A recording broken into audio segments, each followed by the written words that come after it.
एक समय की बात है, गांव की गलियों में जब बातें फैली तो एक नाम जो सभी की जुबान पर होता था वो था कमला। गांव के लोग उसे लालची शहद वाली के नाम से भी जानते थे।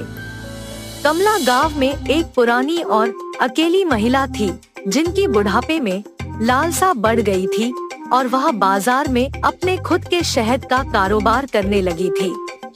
गांव की चौपड़ में रोज भीड़ लगी रहती थी क्योंकि यहाँ की सड़क गांव की व्यापारी जिंदगी की गति दिखाती थी। रोजाना यहाँ विभिन्न विक्रेताओं और खरीदारों का आना जाना रहता था। लोग अपने अपने उत्पादों को बेचने की कोशिश में लगे रहते थे। गांव की यह व्यवस्था एक बड़े बाजार की तरह ही काम करती थी, जहां हर एक विपणन कर्मी ने अपने उत्पादों को बेचने का प्रयास किया करते थे। कमला बाजार में अपनी खुद की शहद की दुकान लगाने लगी।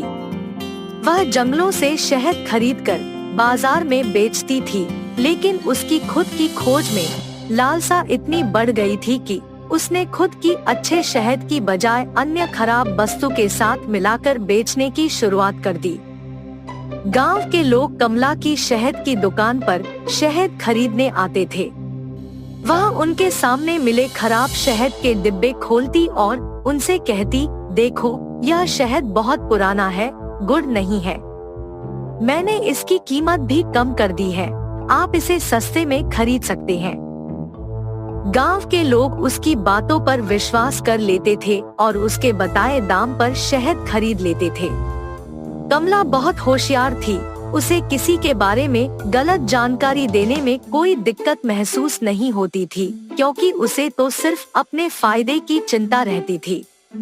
कमला का दिन कुछ इस तरह गुजरता था। वह सुबह सुबह उठकर जंगल में जाती और खराब शहद को अच्छे शहद के साथ मिलाकर डिब्बों में डालती थी। फिर बाजार में आकर उन डिब्बों को बेचने का प्रयास करती थी। गांव के लोग उसकी बातों में आकर उसके खराब शहद को खरीद लेते थे। एक दिन बाजार में विभिन्न विक्रेताओं के बीच बातचीत हो रही थी। कुछ लोग कमला की दुकान के खराब शहद के बारे में बात कर रहे थे।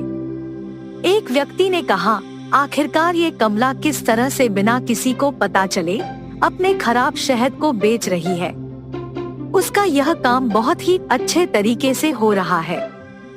दूसरा व्यक्ति ने उत्तर दिया, हाँ तुम सही कह रहे हो। उसकी चालाकियां अब सभी के सामने आ गई है। उसने लोगों की विश्वासघाती की है और उसकी कमाई बढ़ गई है। कमला की दुकान में गांव के अन्य लोग भी आकर शहद खरीदने आते थे, लेकिन वे नहीं जानते थे कि उन्हें खराब शहद बेचा जा रहा है। कमला की चालाकियों के कारण वह गांव के लोगों की शहद की मांग को पूरा नहीं कर पा रही थी, क्योंकि उसके पास सिर्फ खराब शहद ही था। गांव के लोग धीरे धीरे कमला की खराब शहद के बारे में जानकारी प्राप्त करने लगे थे। एक दिन गांव के अन्य व्यापारी ने कमला की दुकान में गुप्त रूप से गया और उसकी खराब शहद की बात जान ली। व्यापारी ने गांव के लोगों को सच्चाई बता दी। गांव के लोग बहुत ही गुस्से से कमला की दुकान पर आए और उससे खराब शहद की बजाय अच्छे शहद की मांग की। कमला ने गांव के लोगों से माफी मांगी और उनसे वादा किया कि वह खराब शहद के बजाय असली और अच्छा शहद बेचेगी। गांव के लोगों ने कमला को माफ कर दिया और उसकी दुकान पर आना बंद कर दिया।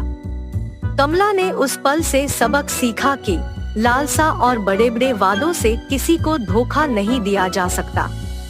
गांव के लोगों ने भी सीखा कि बड़ी बड़ी बातों के पीछे न जाएं, बल्कि सच्चाई का पता लगाने का प्रयास करें। यह कहानी हमें सिखाती है कि लालच और गलत रास्ते चुनने से हमारा जीवन मुश्किलों में पड़ सकता है और सच्चाई को पहचानने से हम गलतियों से बच सकते हैं।